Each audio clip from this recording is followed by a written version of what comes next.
জেলের ভেতর মানুষ মারা গেছে, কারা অভ্যন্তরে মানুষ মারা গেছে। বগুড়ার কারাগারের কথা আমরা জানি, যেখানে হার্ট অ্যাটাকে মারা গেছে। এর আগেও আমরা জানতাম যে অপারেশন ক্লিন হার্টের সময় যারাই আইন শৃঙ্খলা বাহিনীর হেফাজতে মারা যেত তাদেরকে বলা হতো তারা হার্ট অ্যাটাকে মারা গেছে।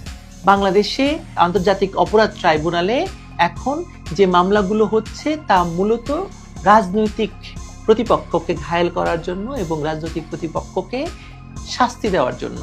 বিশেষ করে ইতিমধ্যে সব শাস্তি নির্ধারিত হয়ে গেছে, বলা হচ্ছে ফাঁসি দেওয়া হবে। মানবতা বিরোধী অপরাধ যে জুলাই সন্ত্রাসের সময় ঘটেছে সে কথা বিশ্ববাসী স্বীকার করতে শুরু করেছে। যে মানবতা বিরোধী অপরাধের দোষ সম্পূর্ণভাবে শেখ হাসিনা ও তার সরকারের উপর চাপানোর জন্য ডক্টর ইউনূস জাতিসংঘের দ্বারস্থ হয়েছেন, সেই অপরাধের দায়ে এবার ডক্টর ইউনূস ও তার সরকারকে আন্তর্জাতিক অপরাধ আদালত বা আইসিসিতে নিয়ে যাওয়ার কথা শোনালেন ব্রিটিশ আইনজীবীরা। স্টিভেন পাউলস, কেসি এবং ডাউটি স্ট্রিট চেম্বার্সের আইনজীবীরা আন্তর্জাতিক অপরাধ আদালত বা আইসিসিতে আইসিসি সংবিধির 15 নম্বর ধারার অধীনে একটি যোগাযোগ প্রস্তুত করার জন্য নিযুক্ত হয়েছেন। 15 নম্বর ধারা আইসিসির এখতিয়ারের মধ্যে অভিযোজিত অপরাধের শিকারদেরকে এই ধরনের অপরাধ আইসিসি প্রসিকিউটরের দৃষ্টিগোচর করতে এবং তদন্তের জন্য আবেদন করতে অনুমতি দেয়।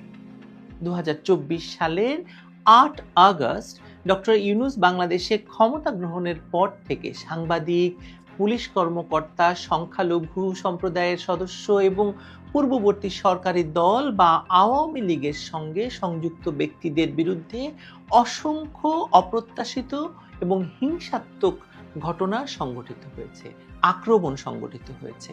অভিযোগ রয়েছে হত্যা, মিথ্যা ফৌজদারি অপরাধে স্বেচ্ছাচারী কারাদণ্ড, বিশেষ করে সাংবাদিকদের ক্ষেত্রে নিয়ন্ত্রণহীন জনতার হিংসা অথবা মব আক্রমণ এবং ধর্মীয় হিংসার প্ররোচনা, যেমন বাংলাদেশি হিন্দুদের উপর আক্রমণ এবং হিন্দু মন্দির ধ্বংস করা, মাজার ধ্বংস করা এবং অন্য ধর্মাবলম্বীদের উপর আক্রমণ।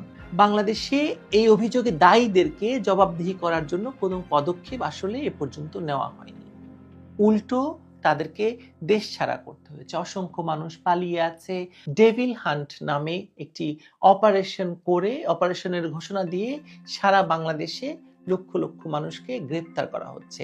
ইতিমধ্যেই অন্ততপক্ষে 22 জনের নিহত হওয়ার খবর পাওয়া গেছে সেনাবাহিনী এবং বা যৌথ বাহিনীর নির্যাতনের মুখে। জেলের ভেতর মানুষ মারা গেছে, কারা অভ্যন্তরে মানুষ মারা গেছে। বগুড়ার কারাগারের কথা আমরা জানি, যেখানে হার্ট অ্যাটাকে মারা গেছে। এর আগেও আমরা জানতাম যে অপারেশন ক্লিন হার্টের সময় যারাই আইন শৃঙ্খলা বাহিনীর হেফাজতে মারা যেত তাদেরকে বলা হতো তারা হার্ট অ্যাটাকে মারা গেছে। আয়নাঘরের অজুহাত দেখানো হয়েছে, কিন্তু নতুন করে সারা বাংলাদেশ এখন আয়নাঘর হিসেবে, ডক্টর ইউনূসের আয়নাঘর হিসেবে আবির্ভূত হয়েছে। 15 নম্বর ধারার যে কথাটি বলছিলাম, যোগাযোগটি বাংলাদেশে এই নৃশংসতার শিকার এবং সাক্ষীদের কাছ থেকে সংগৃহীত প্রমাণের ভিত্তিতে তৈরি করা হবে।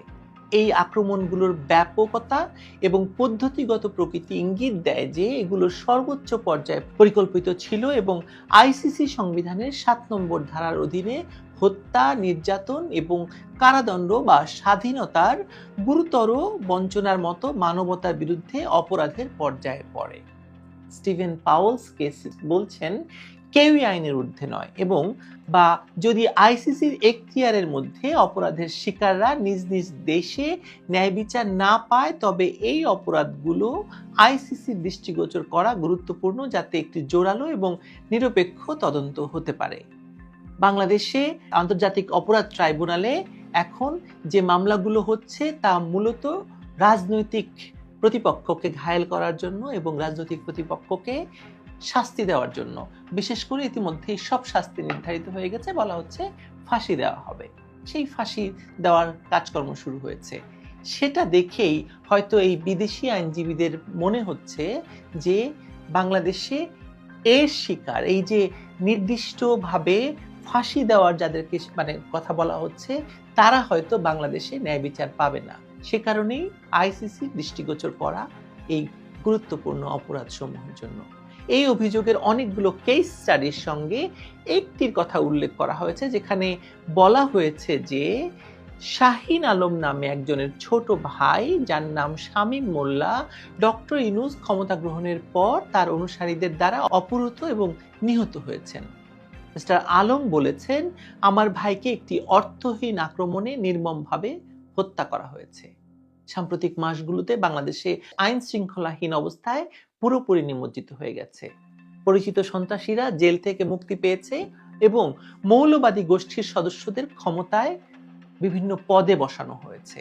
আমি আমার ভাইয়ের জন্য ন্যায় বিচার পেতে চাই এবং দায়ীদের জবাবদিহি নিশ্চিত করতে আমি প্রতিজ্ঞাবদ্ধ। আমরাও বলে আসছিলাম যে শেখ হাসিনার সরকারকে ক্ষমতা থেকে হটানোর জন্য দেশি বিদেশি চক্রান্তের সঙ্গে যোগ হয়েছে বিপুল পরিমাণে অর্থ, অস্ত্র এবং বহুবিধ ক্ষমতাবান মানুষের। সেই অস্ত্রের ব্যবহারে কত সংখ্যক পুলিশ আর সাধারণ নাগরিককে হত্যা করা হয়েছে তার সংখ্যা আমরা জানি না। মজার ব্যাপার হচ্ছে, সম্প্রতি উপদেষ্টার আসিফ মাহমুদ এক সাক্ষাৎকারে বলেছেন যে তাদের উদ্দেশ্য ছিল, যদি তখন সরকারে বাধা আসতো তখন তাদের এত অস্ত্র ছিল যে তারা সশস্ত্র যুদ্ধের পরিকল্পনা করছিল।